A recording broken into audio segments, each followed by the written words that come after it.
Can we go thrift shopping? What? Hey everybody, it's Shayna, also known as Thrifty Nurse. So, I am doing this video today for another reseller challenge with Baldy Pal Picking and some other people. And everybody's videos will be linked in the description. This challenge is a 30-minute thrift 3 things without looking up any comps challenge.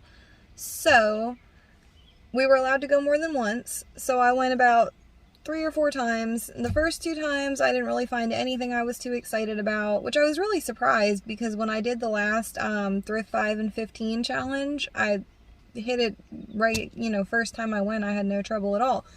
So, I wasn't expecting to have any trouble this time, but I don't know, I found good stuff, but it was nothing I was like super excited about. So, I went back a 3rd time, and I did find some good stuff at that one that I was pretty excited about, but I still felt like I could do better. So I went back a 4th time, and on my 4th time, I had just got my GoPro camera. If you follow me on Instagram, you might have saw the post where I just recently bought a GoPro camera to use for YouTube videos, and I've never really used one before. My husband had one a long time ago, but I never really messed with it. But it has like 2 buttons, so I'm like, okay, I don't even need to like test it out. Well, I mean, I tested it out to make sure it turned on, but I was like, I don't need to, I can't think of the word right now, it's so hot. Train? I don't know, practice, there we go. I don't need to practice. All I gotta do is turn it on, and it should work. So I go in the thrift store, and I have my little chest mount thing, and I push the button and the light flashes, and I'm like, okay, cool, we're all good to go. I did have my phone, but I wasn't videoing really with my phone. I think I got maybe just a little bit of video and a couple pictures, but most of it I was planning on using the video from the GoPro.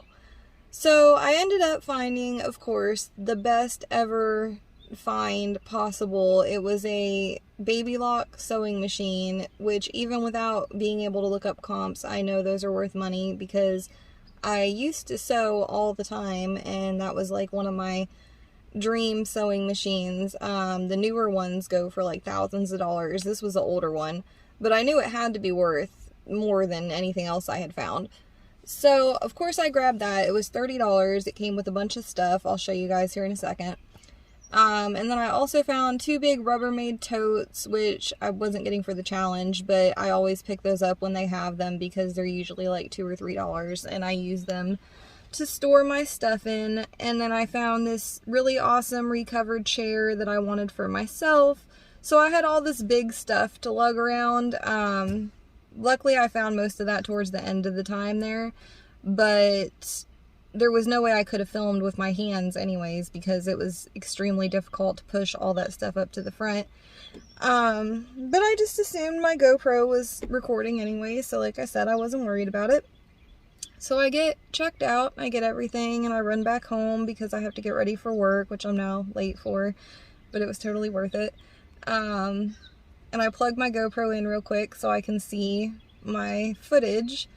And there's nothing there. Nothing. Not even a little bit. Like, nothing. I don't know what I did. I guess somebody was telling me if you push the button, I think twice or something, it'll go from video to photo. I don't know. Maybe I had it set on photo. I don't think I did, though, because there wasn't even any pictures. And I know it works because I did check to see that it worked before, when I first got it. So I don't know what the hell I did. But I messaged the group I'm doing the challenge with, and they all said it was fine if I still wanted to use these items, even though I don't have footage of me getting it. I did take a picture at the checkout at least, so you can see that I actually did buy these at a thrift store. And I finally decided I'm just going to use it because if everybody else in the challenge is okay with it, then I'm okay with it. And I promise you guys, I got this at a thrift store. You can see the handwritten price on it. You can see the picture I have. It wasn't even so much the sewing machine that I felt bad about because I did at least get a picture of that in the thrift store. But the other stuff that I had bought, I put it all in those bins when I was pushing it up to the front. So you can't see any of that stuff. But I mean, the main thing, the whole reason I want to use this trip anyways is the sewing machine. So at least I do have the picture. So yeah, that's my little story with this challenge. So the way you determine the winner for this challenge is we have to look up comps after we buy the items. We have to look up comps and take the top 4 most recent solds, and if there's not 4, you know, however many there are, and average out how much it's worth, including shipping. And then if there are no solds, you go to active listings and sort by best match, and you have to take the lowest of the top 3, I think. There's a lot more rules to this one, but I think that was right. And then whoever gets the highest total value minus their cost of goods wins the challenge. And the winner gets 1 item from everybody else, and the losers have to send their 1 item to the winner. So I think that's basically the rules, and that explains the challenge and my little mishap. I gotta figure out this GoPro though, because I spent like $70 on it and I want to know how to use it. Now I'm scared to use it because I don't want to end up with no footage again. That was awful, and that was like the worst timing ever. Like, I almost debated going back to this thrift store and asking them if I could bring everything back inside and like refilm me finding it because I really wanted to use this trip. I just know I'm not going to find anything better than that sewing machine. So it is a challenge and I want to win the challenge. So I'm going to give myself my best chance and use my best trip. And y'all will just have to take my word for it that that's what I bought at this trip, and it took me 30 minutes. And I did not look at any comps. And I promise I followed the rules, you guys, okay? You're just gonna have to trust me. I'm an honest person. I'm a nurse. I mean, come on. We're like the most trusted profession in the business or whatever, right? Okay, so I'm gonna show you guys the stuff I got real quick. I did get more than 3 things. So I'll show you guys everything I got, and then I'll show you the 3 items I'm gonna use for the challenge. And then I will pop up the comps that I found and show you how I totaled everything up, and you will see what my total is. And I will see what my total is because I haven't really looked at all the comps yet. Okay, so here's the picture I got when I checked out. You can see the sewing machine and the chair with the big plush on it, and everything else was in those Rubbermaid totes. This is the chair that I found. It is so beautiful. I love it so much. I will probably keep it. I don't think I'm going to sell it. I just have to find the right spot for it. These are some lamps I saw that I just thought looked really interesting. I didn't end up buying any of those, but they were cool. And then this is a little storage thing that I thought was super cute, but they wanted like 17 bucks. I didn't get that. And then this is looking through the plush. I just happened to get a little bit of video on my phone because I wasn't sure if the GoPro was at the right angle to get this section. So at least I did get a little bit of video. You'll see in a second. I'm gonna find the Tigger plush that I picked up. They usually have a lot more than that, but they were pretty picked over that day. The big plush I ended up finding on a shelf. Somebody had put it back. There's the Tigger plush. You can see at the bottom there. I almost grabbed the little storks, but I couldn't look at comps because I was doing this challenge, so I wasn't sure if they were worth getting or not. And I wasn't sure which items I would pick to use. But I did grab the Tigger plush. And then I got a little bit of footage looking at the shoes. I just happened to turn on the camera at that point. Luckily, because I did get me picking up these 1 pair of shoes that I did end up using as one of my items. They definitely need a good clean, but once I get them cleaned up, I think they'll look really nice. It's all just surface dirt. And the Harley shoes and the other shoes I got, I found at the front. They have like 3 or 4 different sections of shoes in this store.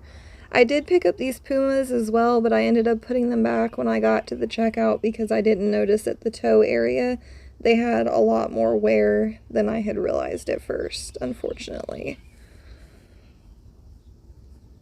And then I went to the electronics just to look. I didn't end up buying any of this stuff. Shortly after this is when I found the sewing machine and the big totes and the chair. But I was mainly looking at this little Space Saver, Space Maker CD player radio thing, because I know those can be a bolo, but I wasn't sure. This one looked like it was missing some pieces on the top, and I'm not super familiar with those and the brands and how much they might be worth. I think they wanted 10 bucks for it or 9 bucks for it. I did take it and test it to see if it turned on, and it did power on, but ultimately I ended up putting it back because I just wasn't 100% sure about it. So there's the price I paid, $29.99, which is kind of high, but this is what I got. And I recognize this brand because I used to sew a lot, and it was like one of my wish dream life sewing machines that I could never afford. But it is a baby lock sewing machine. It has the case. I did test it and it works, and it's amazingly quiet and beautiful. I almost want to keep it, to be honest. But yeah, it has a bunch of accessories. It's all computerized. It is an older model, but they still go for a lot of money. But the newer models go for like thousands of dollars. It's got like all these extra feet, walking foot. It's got like a little kit here to clean it. It's got the paperwork. It's got the original videos. You can tell it's old because they're VHS. It's got some, what is this? Michael Abrams collection, like embroidery. It does embroidery as well. It's got the front piece that you can store things in. It's got some other accessories. I haven't even looked through it yet, to be honest. It's got the instruction booklets. It's got, I think this is like an embroidery hoop. And then it's got these booklets, instruction manuals. So yeah, this thing is worth some money, even though it's older. I guarantee you it's worth a couple $100s.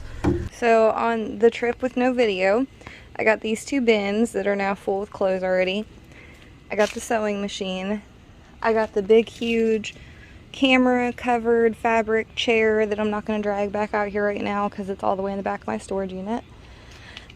And then I got all of this stuff, which was the stuff that was inside those bins. So there is a vintage, I think it's a swimsuit or a dance costume. I'm not 100% sure exactly what it is. It kind of looked like a swimsuit, but then on the brand, where is it? Is this dance wear brand. So I think it might be a dance costume. And then I got this Bulldogs pullover, this Mother Mary big statue, nativity candle stick holder thingamajiggy that is gorgeous. This big huge plush bear, vintage plush Tigger Christmas. This awesome handmade dog quilt. These Lacoste shoes that definitely need a good cleaning, but they will be worth some money when I get them clean. A pretty clean pair of Nikes and some Harley Davidson wedges. So the three items I ended up using are the sewing machine, of course, the Lacoste shoes, and the vintage Jansen swimsuit.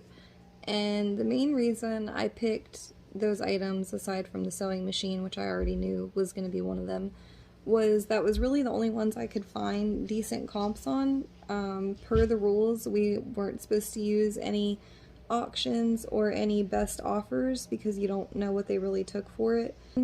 So then I looked at the swimsuit, and though I didn't find anything exact same swimsuit, like the same print and everything, I did find several good comps that were the same brand, the same era, similar like colorful, bold type prints, or the same exact cut, style, you know, overall vibe of it. So I thought that would be okay. Hopefully that works. If not, I'm sorry. I tried. But even the Lacoste shoes I kind of had an issue with, because 95% of the comps I could find were on brand new ones, and obviously mine are pre-owned, so I didn't want to use brand new comps. So I did find one that was the same exact shoe, and it was pre-owned. And the sewing machine, I found only 2 comps, 2 sold comps. There was a third one, but it was just for parts only. It was non-working, and mine works, so that wouldn't work for comp purposes. So I only had 2 comps I could use for that one. And one of them, they sold it for 99 cents, but then they had like $600 shipping. I hate when people do that. Like, just charge what you want for the item and then charge the exact shipping, in my opinion, at least. But that's what I did with that one. And really, I think mine is going to sell for a lot more than those 2 did, because mine has so many extra accessories, and I probably will keep it all together when I sell it. For comp purposes for this challenge, we are not supposed to use anything that we're gonna separate up. Like, we can't comp out each item for the set, you know, it has to all just be in one set. So I averaged the comps based on what I could find, which was basically just the sewing machine. I think they had the cover with it, but like I said, mine has so many extra pieces, I am pretty sure it's gonna go for more than that. And then the swimsuit, I already talked about that one. So I think that is about it. I hope you guys enjoyed watching this video. I'm going to show you my comps now and the total minus my cost of goods, and that will give us a number for the challenge. So I hope I win. Yay. I'm sorry, I'm so tired right now. It was a really long night last night. There's been a lot going on at home and I'm just beat, so I'm really pushing myself to get this video out in time. So unfortunately, I didn't realize the top one is an auction. You can see it says 1 bid, so I was not able to use that comp with the $6.69 shipping for 99 cents. So I only used the $2.99 plus $15 shipping comp to total up my sewing machine. I do think I'll get more than that. Here are some active listings that are right now listed, and then some of the pieces I found inside the box, some sold comps, just to give you guys an idea of why I think I'll get more. I didn't use any of these when I was totaling up my comp for the challenge. It's just to show you guys. And then for my shoes, I was only able to find this one pair with shipping from Canada, so I used that for my comp. The other pairs I found were all brand new or different shoe style. And then for my swimsuit, I used the comps for the ones that looked most similar, that were the same brand, same era, you know, all that. I figured that was a pretty fair representation. I did just sell another vintage swimsuit for about the same price, so I think that's pretty accurate. And then I added up my cost of goods and my total comps, which was $444.73. Cost of goods was $35.56. And I subtracted that from the comps, and that gives me a total of $409.17 potential profits, which I am very happy with. See you guys next time. Stay thrifty. Thanks for watching. Don't forget to like and subscribe and comment and all those things. Okay, bye. One man's trash, that's another man's come up. Like your granddad, we're donating that.